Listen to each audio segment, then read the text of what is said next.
Additional I جی کراچی جاوید عالم اوٹھو نے مختلف police stations اور ٹریفک دفاتر کا معائنہ کیا۔ انہوں نے انتظامات اور کارکردگی کا جائزہ لیتے ہوئے شہریوں کو فوری سہولت اور انصاف کی فراہمی پر زور دیا۔ افسران کو عوام دوست رویہ اپنانے اور شکایات کے بروقت ازالے کی سخت ہدایات جاری کی۔ بلدیہ عظمیٰ کا برسات متاثرین کی بحالی تک امدادی کارروائیاں جاری رکھنے کا فیصلہ۔ شہریوں کی مشکلات کم کرنے کے لیے سٹی وارڈن کا عملہ متاثرین میں روزانہ کی بنیاد پر کھانا تقسیم کرنے کی ذمہ داری ادا کر رہا ہے۔ اور مین کراچی بیرسٹر مرتضیٰ وہاب کی ہدایت کے مطابق متاثرین کی بحالی تک یہ سلسلہ جاری رہے گا۔ کشمیری کالونی گجر نالے کے قریب متاثرین میں کھانا تقسیم کیا گیا۔ طبی ماہرین کا کہنا ہے کہ سرویکل کینسر کی سب سے بڑی وجہ HPV ہے، جو دنیا بھر میں 90% کیسز کا باعث بنتا ہے۔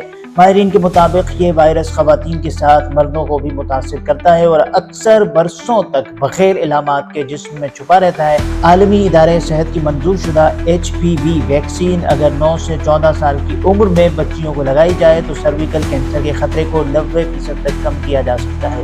شہر کے مختلف علاقوں میں مچھر مار فیومیگیشن مہم جاری ہے۔ انتظامیہ کے مطابق مہم آئندہ چند روز تک مختلف علاقوں میں مرحلہ وار مکمل کی جائے گی۔